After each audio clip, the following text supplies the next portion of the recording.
Hey everyone, welcome back to your week ahead astrology breakdown. I'm Matthew Oliver with Stillwater Alchemy, and we're really wrapping up Scorpio season. I feel like with this Scorpio season, of course, there was an added layer of depth and intensity because we had the eclipses. And even though the eclipses are done, we're still going to be feeling these eclipses for the next few weeks, right? As all the integration takes place, it's not just going to finish with Scorpio season. It's kind of like if you get a surgery, the most intense part of the healing or the rehab is going to take place in that first, second week. But the effects of that surgery and what happened from that surgery are going to be felt for the next few months as you readjust to what took place. And so really just be mindful of that as well, that you could still be navigating or still being integrating a lot of what's going on. And we still have that really intense Mars Neptune square, both of which are retrograde, and that's going to reach its peak later this week. So I want you just to be mindful that we're all still going through it, that if you have been experiencing really great highs or really great victories, I have a lot of clients, a lot of followers like messaging me these huge comments of just saying that everything is coming through, all the miracles, all the integration, which is phenomenal. We are on the heels of Sagittarius season, which will start on the 22nd of November. So that kind of faith and that optimism and things getting a lot lighter is literally right around the corner. But I'm kind of thinking that as all these planets are leaving that direct conjunction with the South Node in Scorpio, right? The Sun, Mercury, Venus, it's all separating there. It's kind of like we're coming up from the underworld. And when we have a lot of those Greek mythologies, when certain gods or energies went down to the underworld, there was often a lot of tests and trials that they had to do on the way down, or once they got there and once they were conversing and bartering or pleading with Hades. And sometimes on the way up, it was just as intense or sometimes more difficult than the journey down, depending on what they accomplished or what they needed or what test Hades had placed on them. So sometimes too, when we are leaving or when we are integrating, that's where the real work takes place, and getting down was not the issue. So just depending on where you're at, how your chart's being activated right now, give yourself some grace. There are still a few curveballs. There's still some things to be done this week, but it really gets a lot lighter on the weekend. So with that, let's jump in, shall we? So we are starting on Monday, November 14th at 9 a.m. Eastern Standard Time. So we start with the moon in Leo, and overall, it's a nice energy because we have some fire activation later on. Of course, Venus and Mercury are going to be entering Sagittarius. So do what you love, do what makes you feel good, putting yourself out there. This could also be a nice time if you feel called to advertise, social media, or just be seen or do something that makes you happy. That's such a nice moon and Leo energy. Also, given that the moon represents the body, if you want to dress more fabulously, flamboyantly, in a way that just makes you feel proud of yourself, of your aesthetic, how far you've come, this can also just be a nice energy. It's kind of like that mantra, dress for the job you want, not for the job you have, in whatever way that resonates for you, but just dress powerfully or just dress in a way that makes you feel good. And I think that would be a really great way to start the week. I also want to bring attention to both Mercury and Venus making that trine to Jupiter. This is going to be benevolent for everyone, especially those of you that have dominant third decan water sign placements. So between 20, 29 degrees of Scorpio, Cancer, and Pisces.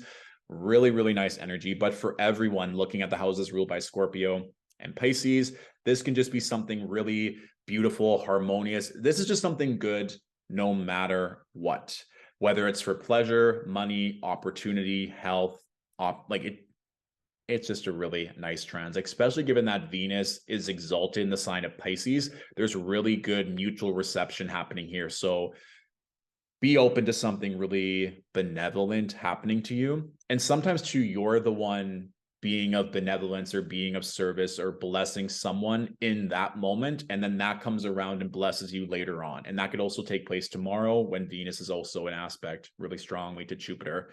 We also have this Sun Neptune trine, which is also why I was kind of thinking of making yourself feel happy, making yourself feel seen with that moon in Leo. It doubles down here too, that there can just be a lot of magic, a lot of synchronicities, a lot of miracles happening on Monday. So really take advantage of that. If there are certain things that do not make yourself feel good, don't do them. Like, let's say you've been trying to wake up early to work out or to work out in general, but on Monday, you're like, I just not feeling it right now. I would be much happier going out for drinks with my friend.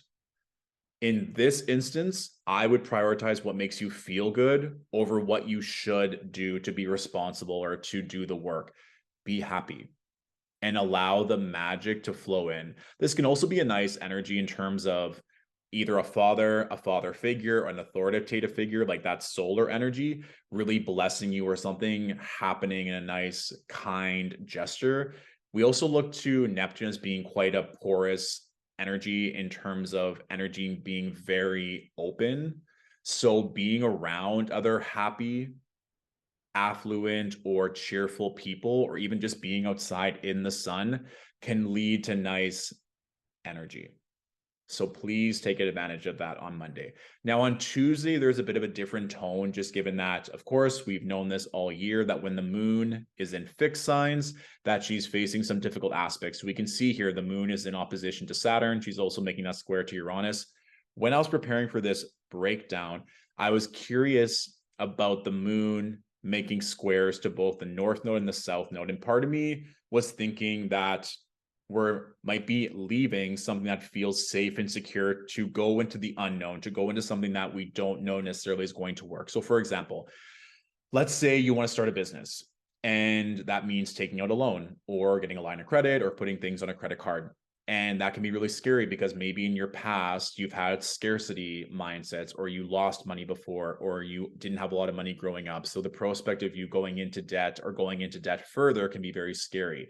But you know that's what you want. But what is safe, what is secure, what makes you feel good now is that North Node in Taurus. But what might take a lot of work or some boundaries or more time, that moon opposing Saturn energy is maybe what's deterring you, or maybe what's keeping you back from going into that unknown.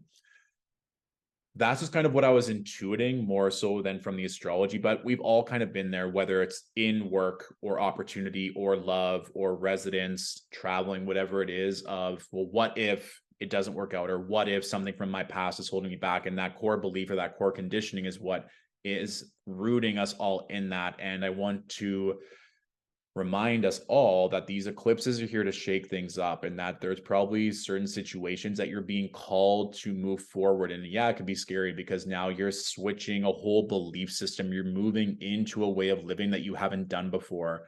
And it might feel uncomfortable. It probably will feel very scary, but you know this is what you want. And so to hold firm in that and to not give in to past conditioning and to move forward, that's where I want you to go. And yes, the South Node can sometimes refer to past patterns, but in a way that another interpretation of the South Node is what you've already accomplished or what you've already mastered, right? In terms of being really woo-woo, our soul is just remembering what it wanted to accomplish when it reincarnated into a human form, right? We all believe, or most people believe, with regards to spirituality, that we are all souls, spirits living a human existence. And so it's kind of no different into like a Sims video game if you really want to think about it, but that's a different conversation. So if we're just remembering things that we've already mastered or that we've accomplished or that we're just expanding upon, then there really is no fear because we're just doing something we've already done. Now, I know that can be really like, what is he talking about? But if you've already known that you've had certain talents or certain gifts, then there's really no fear because your soul already knows how to do this. You're just remembering how to do it in a better way or in a more expert fashion, right? So all of that to say is on Tuesday, you might feel like you are moving between timelines, that there might be additional work that needs to take place. Also, too, on a global standpoint, there might just be fear and anxiety or more boundaries put into place. There might just be something going on from a global perspective that then could also affect you, right? Because then if globally a lot of people are feeling a certain type of way, then that can also affect your decision-making skills. So for most of this week, especially Tuesday and then Thursday and Friday, I would just be very careful of other people's opinions, other people's words, and honestly, all week. What am I talking about? Really, with Mars making a square to Neptune, this can be really challenging, and then that's further activated with the moon on Tuesday. So just be very, very careful about taking on other people's energies this week. And then we also have Venus at 29 degrees on Tuesday, which is curious because when a planet is at that 29 degree mark, it's finishing up its cycle, it's finishing up its journey. So what we just talked about could also be you being able to love yourself more, love the work more, loving a certain energy at a more deeper or nuanced way than you ever have before.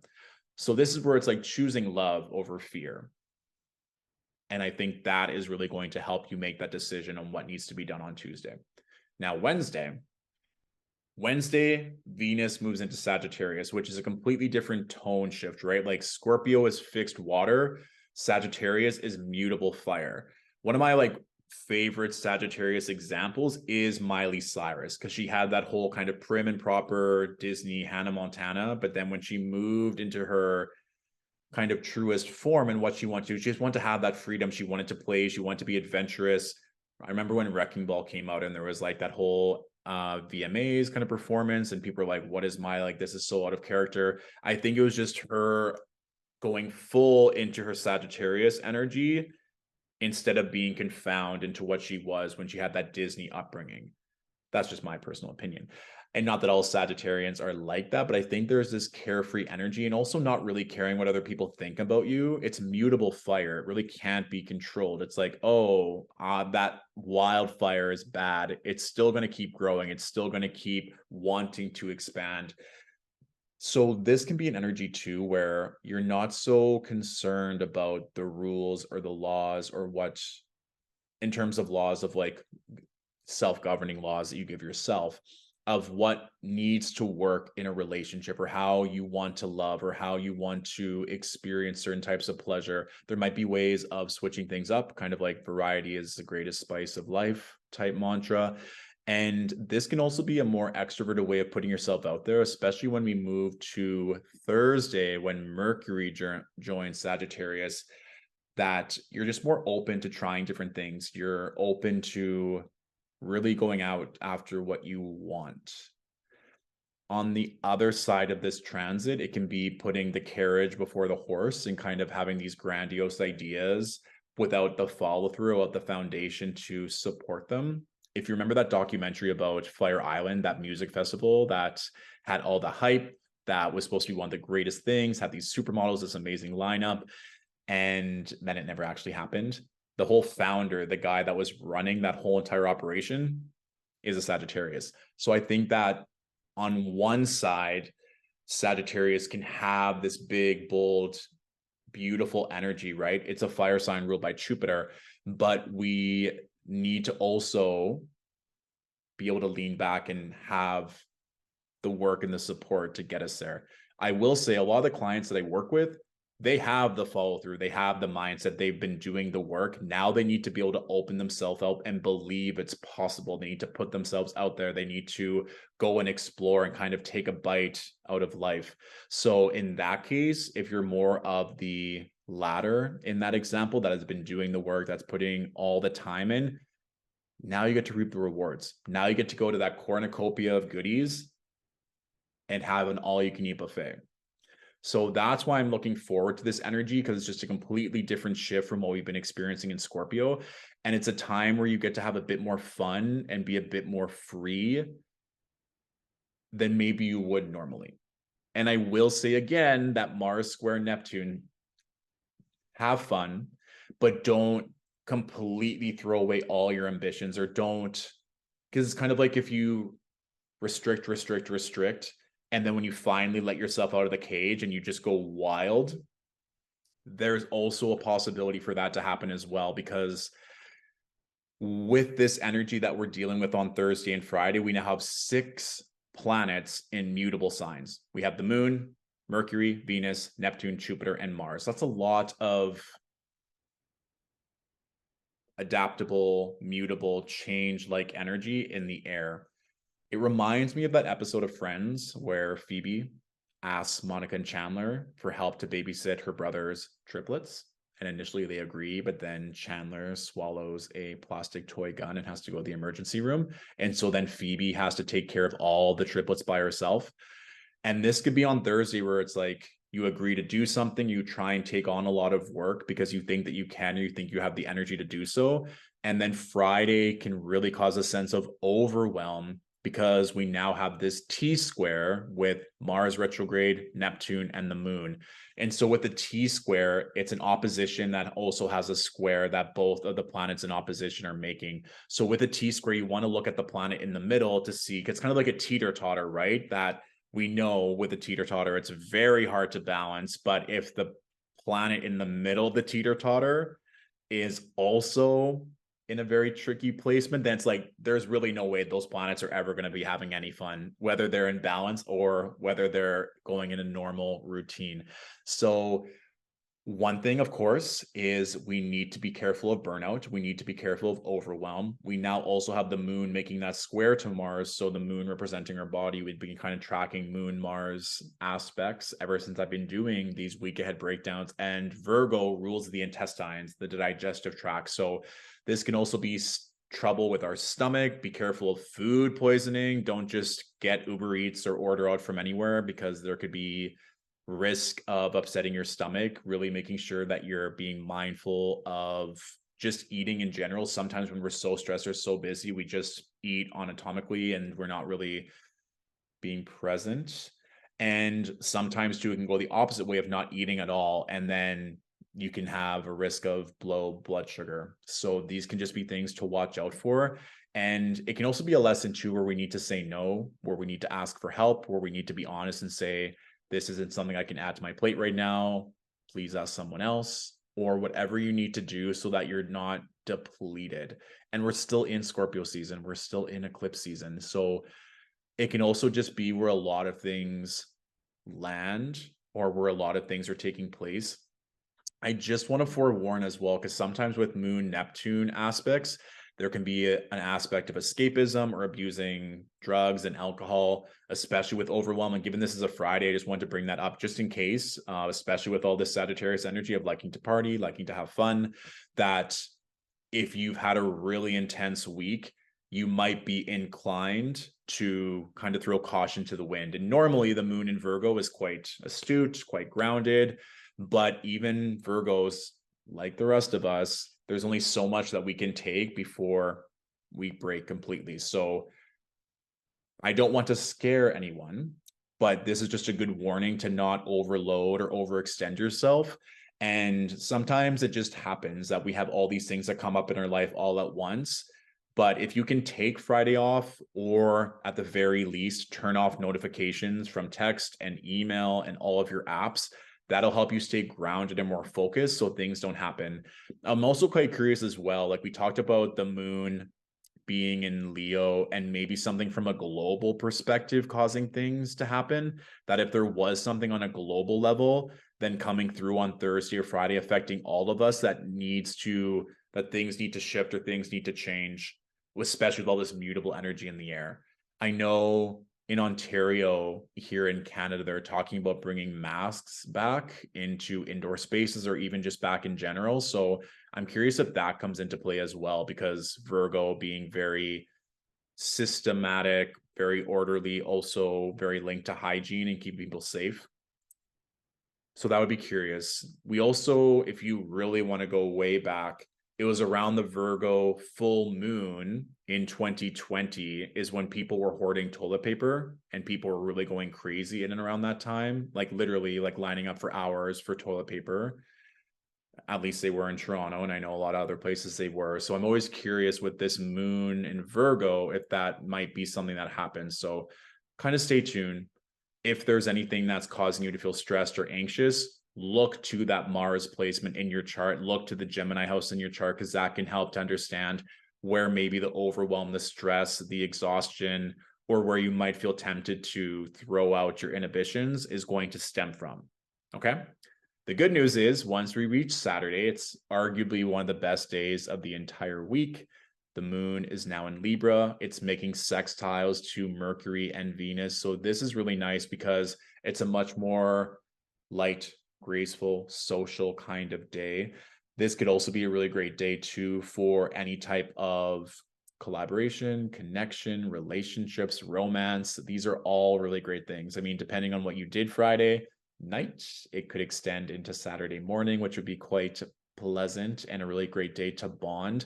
So take time to spend with loved ones or people that you want to connect with or people that inspire you, right? Like I always feel like inspiration is a very big energy of Sagittarius because it allows us to go bigger. So that could just be a really nice time where it's like you had a really busy week and now it's just spending quality time with loved ones. And that even extends further into Sunday because we have this grand air trine, Moon in Libra, Saturn in Aquarius, Mars retrograde in Gemini. So this could also be a time too where you just kind of sit down and map out how you want the rest of the year to go, the rest of Q4 to go, how you want Sagittarius season to go. Because with all this air energy, sometimes it's just nice to talk, to connect, but also just be present and brainstorm and just see what ideas come through from the ether, from source energy, from the universe, from God. And sometimes we just need to be on our own to do that.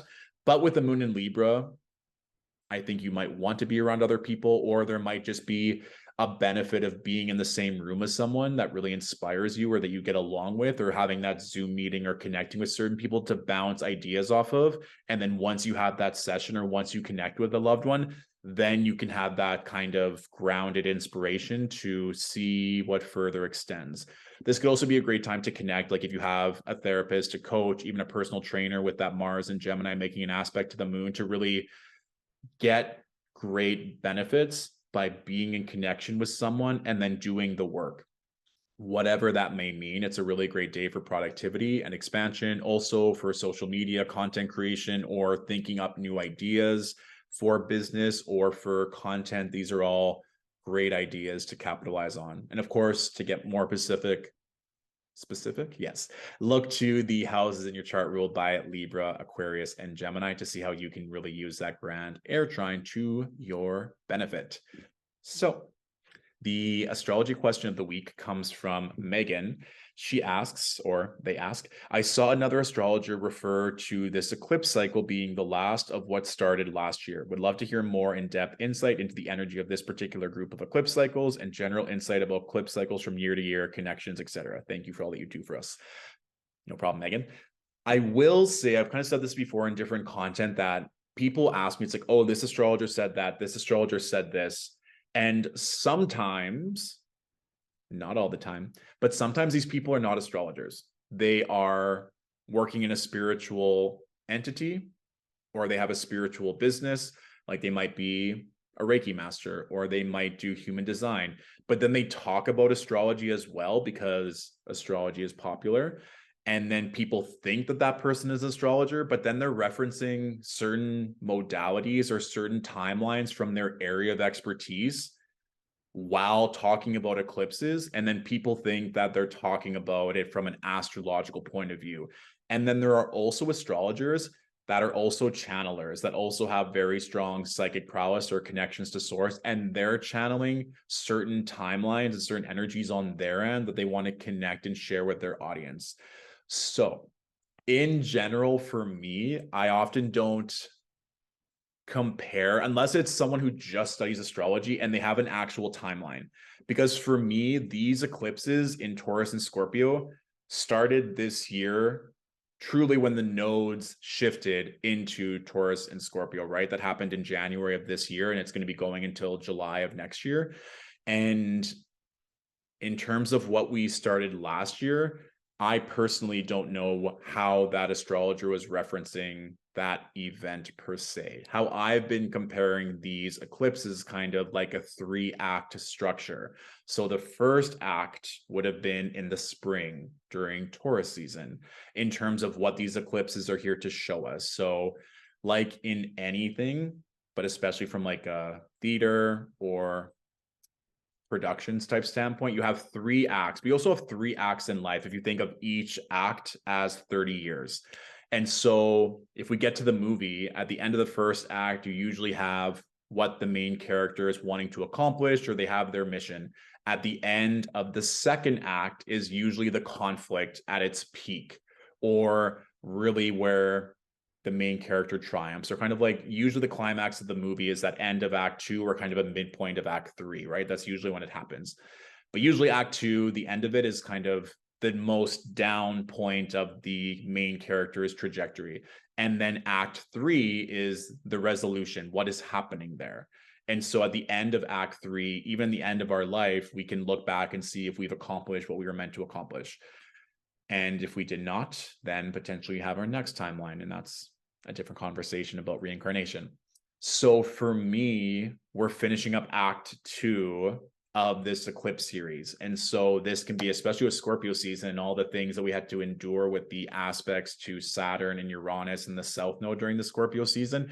It could have been where you had to sacrifice or let go. A lot of people experienced physical death this Scorpio season, which was really hard for them, whether it's a pet or a loved one. And so that is really kind of a second act theme of how are we going to recover? How are our lives going to change with this death, whether it be literal or metaphorical in our lives? And so then act 3 will take place next spring, and how we finish this off. And to further go into that question, I have the Eclipse series webinar where I talk about eclipses in general. I talk about the North Node and the South Node, how we can interpret that in our own chart, what these eclipses in Taurus and Scorpio mean further in depth. So if you are curious about learning more about eclipses, more about the nodes, how these things work from an astrological point of view, that webinar is currently on sale right now. I'll post the link for it in the description of this video so that you can look into that if you are curious and wanting to learn more. Okay. Beautiful. So have a wonderful week. Please, please, please stay grounded, especially with that Mars-Neptune square going exact. The good news is after this week, Mars will be separating from Neptune. It won't be as chaotic, or it's less likely to affect us on a mental level like it has been before. But until that time takes place, you staying in your own energy, not being susceptible to other people's energy, will significantly help. And then please enjoy the weekend. Maybe having something fun lined up, or a social event, or a connection with a loved one will help you have something to look forward to as the week progresses, so you can land there and really take advantage of those beautiful transits. Okay. Thank you all for watching, and have a beautiful week ahead. Bye.